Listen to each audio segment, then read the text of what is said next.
Good morning, everyone. Welcome to 7 Investing Live. It's our live stream interactive event where we spotlight several of the stock market's most intriguing opportunities. Today is Friday, January the 23rd. My name is Simon Erickson. I'm the founder and CEO of 7 Investing. I'm so glad you're here with us. We're going to have an interesting show today. We're going to be looking at the watch list.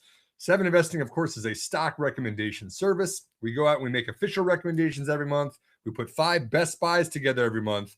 But even more upstream of that, we go out and we find a whole bunch of interesting ideas that we want to put into our research pipeline. And so for today, we're going to be actually showcasing 2 of the most recent additions to our watch list and digging into that. Before we do, though, I wanted to give a shout out to Heather. Heather, I'm going to put to the task today because we're going to be going through a lot of the website and showing a lot of graphics on the 2 new companies that we're going to be adding to the watch list. Those names of those companies are Broadcom and Zeta Global Holdings.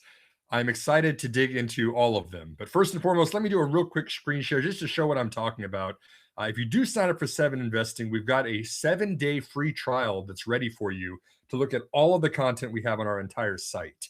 You get started with that at 7investing.com/subscribe. Again, recommendations each and every month, best buys every month. We've got a very interactive community forum, and we're going to be talking about the watch list today. And so I think it's going to be kind of neat to look at this. You know, if you do sign up, go to 7investing.com. I would say the very first thing I would probably want to check out is the recommendations tab. That is just 7investing.com/recommendations. Simon, what are the actual stocks you're recommending for me every month? And you can pull this down, and we've got a whole lot of different filters that you can use for it. But if we kind of, you know, we come up here, we go to recommendations. You want to see Simon's. I'm coming right up there, guys. I'm coming right up there on 100% average total return. The absolute total return since the time the stocks were recommended compared to the S&P 500. That's what we track, and that's what we justify with 7 Investing scorecard. And you can scroll down the whole list on your own. If you're interested in it, you can see, you know, Trade Desk was the most recent recommendation here. Very transparent about this. You can actually drill down and click on any of these to actually see the reports. But this is kind of why 7 Investing exists. It was to go out there and say every month, what is the very best idea in the stock market? Let's get a report written for it, and then let's put it out there to be tracked transparently through a scorecard. But today we're going to be doing something a little different. We're going to be going into the watch list, which is also something I'm always excited about every month too, which is, you know, what are the new ideas that we want to put into the research pipeline that we haven't actually looked at yet? And so for this case, you know, if we get into 7 Investing today, we jump in. You know, what we would do for this case is we come up here to the advisor updates. We come down here to watch list. We click on that. It shows us what's in the hopper. You know, what are we looking at each and every month? Hopefully it's going to agree here, and we can kind of see, you know, here's a lot of the companies we've added in recent months. You know, companies like Tecogen and Skywater, which is actually up more than 120% during the last 2 months since we added it. Companies like you've got Train Technologies for heating and cooling of HVAC systems, especially for the data center. EchoStar and NDA Space, you know, kind of space economy ones. Chipotle and Cava Grill. These are companies that hadn't yet been on our scorecard that are of interest out there.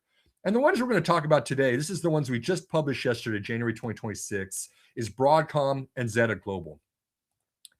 And so just to give a sneak peek of kind of some of the research that we do on that, we're going to have this show just be me. I'm going to have Heather here to ask questions too if she'd like to, but we're going to take a look first at Broadcom, and then we're going to look at Zeta, and then kind of open it up at the end. But again, if you do want to kind of follow along, if you do want to check out all those, all this is published right there on 7investing.com.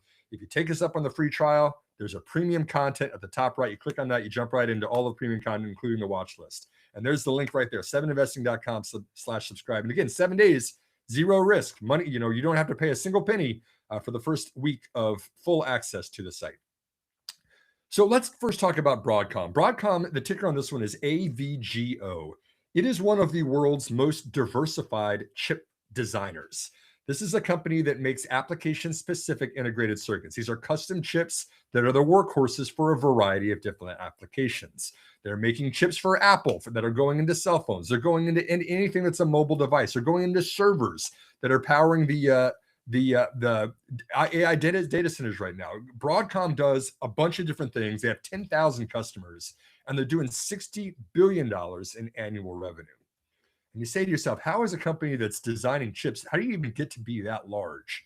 And if we can show a graphic here, the first one is just kind of the growth of Broadcom that they've had through a history of acquisitions which has lasted for the last 20 years. That was perfect. Heather, if you can put that up there for me. This kind of shows, from a company that started, 2 decades ago. You go out there, you IPO in 2009, and the company's sole focus has been to get bigger and to get more and more efficient.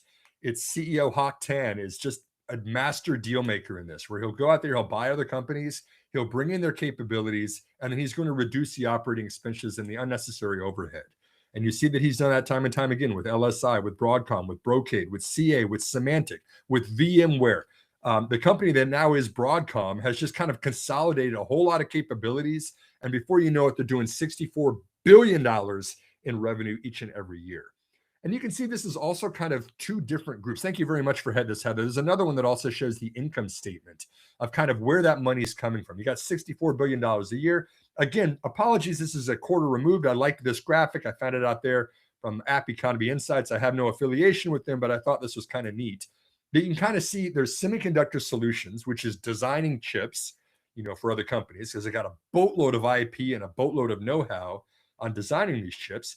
But then they also sell the software that goes with it, right? Mainframe software commands. If you want to handle, a mainframe computer, you got to have commands for doing cybersecurity protection. The acquisition they did of Symantec right in there with the VMware, virtualization software, cloud infrastructure software, all the things to handle and to manage the operations of the chips that you're also designing. So you can kind of see between Semiconductor Solutions and infrastructure software, Broadcom, like we said, is now doing $64 billion a year. And you can kind of see this is a little bit messy on the income statement. There's a lot of things in there like R&D expense, SG&A expense. But you can kind of see in terms of the net profit margins that are reported in a GAAP standard to the IRS, they're making, call it $4 billion in profit off of, call it $16 billion in revenue, maybe a 25% margin. But the free cash flow statement actually tells us that things are even a lot better than this. There's another graphic that we've got that's a little bit less exciting looking.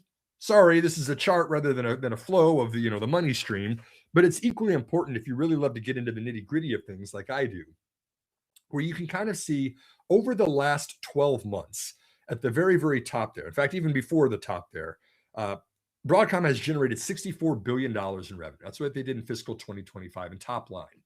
But if you take out all of the non-cash expenses, all of the working capital expenses, all of the stock-based compensation, anything that's not directly reducing the cash generated from that revenue, the business actually produced $27 billion of revenue, of free cash flow during the fiscal year. It's about 40% now of revenue is falling into free cash flow, which is what we are very interested in as investors. And so out of that $27 billion, you can see very minimal capital expenditures needs, called $600 million a year. That's nothing compared to $27 billion in free cash flow, in operating cash flow. And then, so what does Broadcom do? It takes that cash, it's generously manufacturing out there, and it puts it to work with dividends and buybacks. The repurchase of capital stock, you can see it repurchased $6 billion of stock during the last 12 months, but it didn't really get anywhere with reducing the share count. This is mostly because you've got a well-paid executive team, and you've got to be comfortable with a company like this. It's going to pay themselves very well. Octane, I believe, made $40 million, mostly through stock-based compensation during the last 12 months. But then look at the dividend, too, right? $11 billion in dividends paid. I mean, more than half, almost half of the operating cash flow is being paid in cold, hard cash to you as shareholders. Which for a tech company is a little bit different than what we've typically gotten used to. A lot of other companies out there trying to build and grow these empires, the companies like Salesforce, they would spend billions of dollars on mega acquisitions, pull them into the fold, and then it was kind of grow, grow, grow. Broadcom is almost the opposite of that. It's going out there and it is making acquisitions. It's a very acquisition-happy company, like we saw in the previous slides, but it's also being ruthlessly efficient in controlling the costs of operations of all of those companies. There's a lot of, they call them synergies, but it's basically duplication of efforts that just aren't necessary. And so that's why you see a 40% free cash flow margin for a company of this kind of size. It goes in there, finds the capabilities that it wants, gets the revenues out of the same customer overlapping group, and then it cuts all the unnecessary fat. And you have a very, very profitable business that pays it primarily out to us as shareholders as dividends. So that's the story on Broadcom. I'm very interested in this one. Again, I don't know how we haven't had this on the 7investing scorecard previously. It's one that I am a huge fan of. They've got $16 billion in cash on the balance sheet right now. You can assume, I think it's a good assumption that they're going to go out there and make some more acquisitions with that, and they're going to continue to do what they've done quite so well.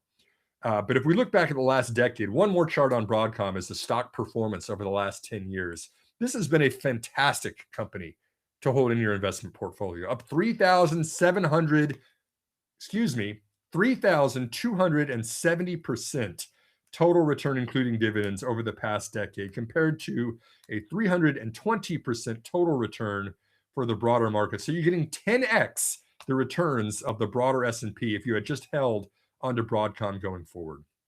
And again, as I'm looking into the watch list right now, we have seen this stock selling off a little bit here in recent months.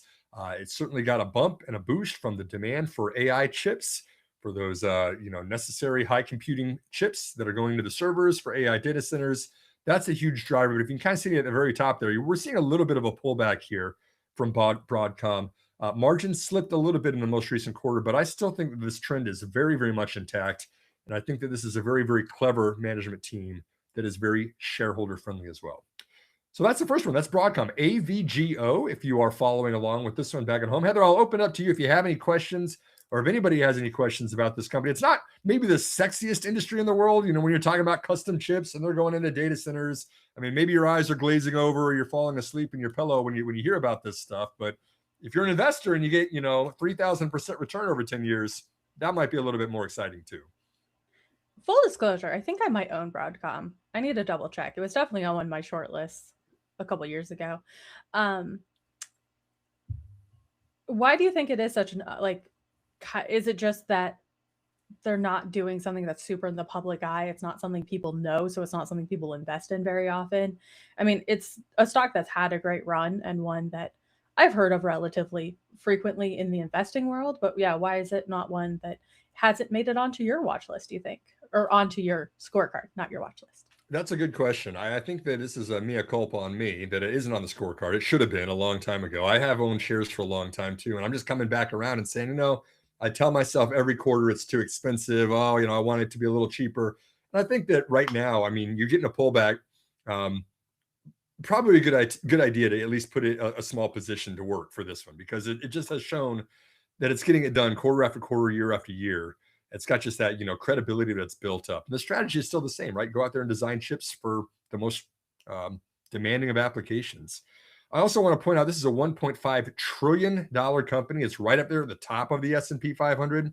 It's not as consumer well known because it's not consumer facing like something like Alphabet or Google or like Facebook Meta is. You hear Broadcom and you might go, what do they do? It's more of kind of behind the scenes. They're making the chips for the companies that you do know the names of because you're using them every day. But just absolutely massive. I mean, the track record of what they've done is nothing short of amazing, in my opinion. Okay, so let's completely change directions now. We just talked about a $1.5 trillion market cap company, which was Broadcom. Let's talk about a $5 billion market cap company, which is Zeta Global Holdings, ZETA for this one. Again, Broadcom was AVGO. Let's go to the other side of the alphabet. Now we're in the Z's. ZETA is Zeta. And Zeta is one of these up-and-comers in AI software right now. It's kind of an interesting company. It's very small. It's only about $1 billion in revenue right now, but they've actually got some credibility from a founder CEO that's been around a long time and has found a way to actually harness the power of AI in a way that's good for smaller companies. So let's put up an explanation about Zeta's agentic workspace. What this is a company that's digging through your primary data, and it's going, yep, perfect. Thank you very much. It's going through and saying, okay, if you've got data that's stored somewhere, you've got it in an ERP, right? You've got an SAP out there, maybe using Salesforce right now, whatever it is that you're using and you're providing data for out there right now. You don't want to spend all of your time hunting through the insights of that data through dashboards. We do that a lot. The business analytics dashboards was such a huge thing 10 or 20 years ago, but it's still very time consuming for humans to go through this. And so what Zeta has realized is, we can start using AI on these things where if you've got the data, and you're comfortable with our platform using that data, getting into it, the comfort level of the security of it, because it is proprietary, we can give you basically all of the benefits of a dashboard, but through a user interface that is agentic, right? This AI powered marketing platform. So the example you see there right there at the top, hey, good morning. Please show me the engagement rates for all of my campaigns that ran last week. This is something you used to go into a meeting and maybe you would talk to your marketing person about this. Hey, how the campaigns do, what's the engagement rates? They would probably put in PowerPoint a chart that looked like that below. And now just Zeta is able to do exactly the same thing and much more quickly. Rather than looking through dashboards, rather than kind of this kind of inefficient going back and making decisions off it, and then what do we do? It's more of like real time. Here's what the numbers look like, and then what do you want to do about it? And you can even take the next step within the same platform where you might want to make adjustments to the campaigns there in real time and get real time feedback as well. We've got one more too that kind of shows the value of this versus what we've done before. This is how it is different. Yep, this is a good one too. Maybe there's one more slide, Heather, if you could. I'll jump to this one next. There's one that says how the platforms are incrementally different, kind of from what we've gotten used to. You've got the Adobes on the left. You've got the Trade Desk. Perhaps you've got kind of the platforms you've gotten used to working, maybe Salesforce. Those are really at risk. Oh, I'm sorry. Maybe I didn't send it over to you. That's okay. We'll go back to the other one about the promise. But the whole point here is that the ROI is so much superior when you're working with something like this. Rather than the time that's required of going through the other ones, those traditional platforms are very at risk of disruption. AI is starting to get there where you can just ask AI to answer the questions that you used to have to go hunt and peck for the answers in information that was presented through these dashboards. And Zeta is saying basically, don't do that anymore. Let us get on-ramped with you in a matter of weeks, deployed with your company in a matter of weeks. Start feeding it data immediately, and immediately you're going to be 50% more efficient for your data analytics workforce. You're going to save $3.5 million of annualized savings because of the simplicity of doing this. And you're going to get 6 times or greater return on your advertising spend for the marketing campaigns that you have. In fact, Zeta's CEO is out there saying right now that for every $1 that people are using on its own platform, he's providing $5 to $7 of incremental revenue. And I don't know about you guys, but if I can spend $1 and get $7 of revenue out of it, I'm going to do that any day of the week. And so that's why Zeta is catching on really quickly, and it's actually gaining a lot of credibility as well. I got one more chart, Heather. I know I'm putting you on overtime on this one, but it shows how well they've done on the chart of beating Wall Street's expectations. Thank you very much. You can kind of see they came public back in the summer of 2021. So it's not recently, right? They're not just riding this bandwagon of AI out there. They've been out there and they've been doing this now for almost 5 years as we come up on the summer of 2026.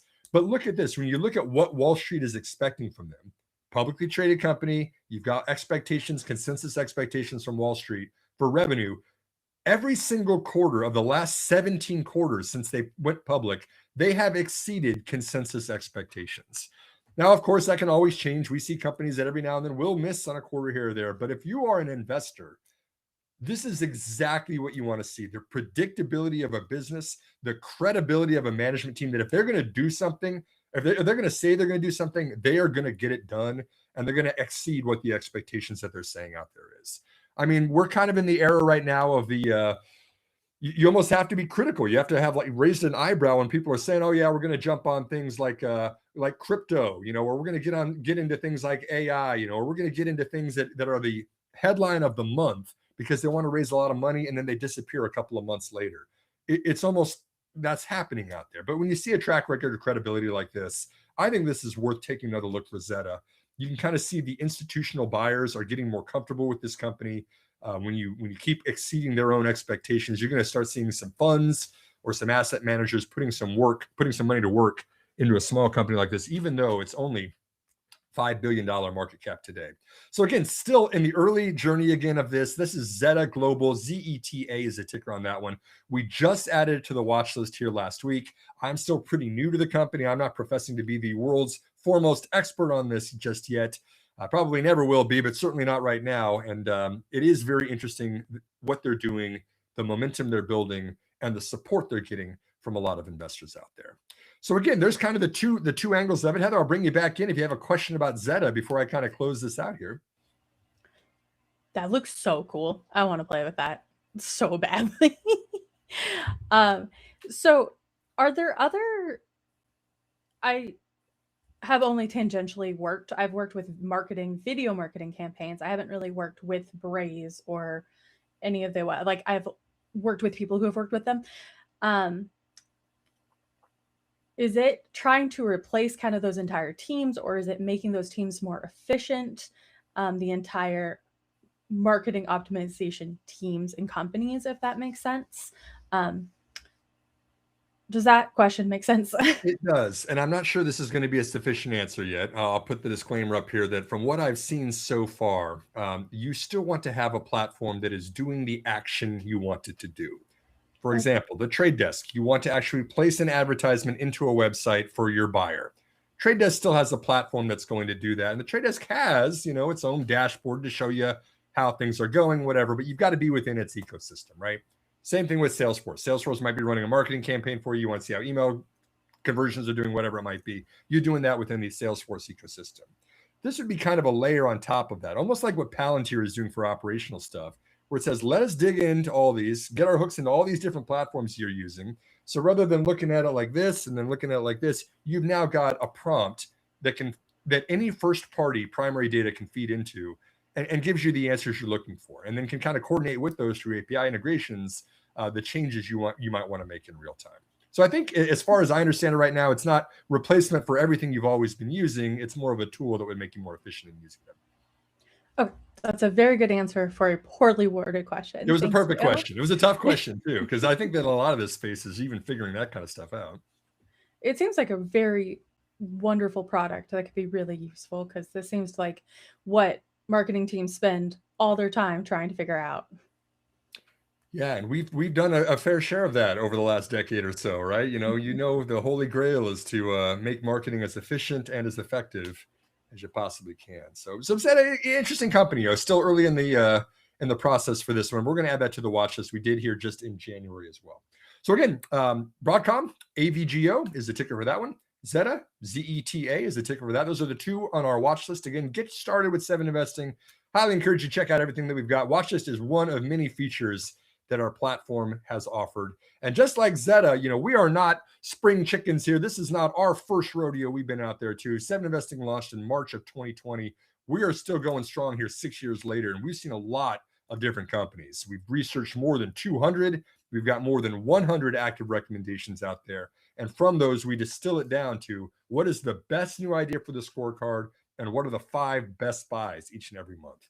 So here's 2 new ideas to consider, to be determined on whether Zeta or Broadcom will be in any one of those lists going forward here in February. But excited to add them into the watch list here for January. Hey, I'm pretty excited coming up. We are on Friday here. This is now the 23rd of January. Heather, we've already been doing the show for 3 weeks now. Congratulations to us on a pretty nice start on how we're doing with this.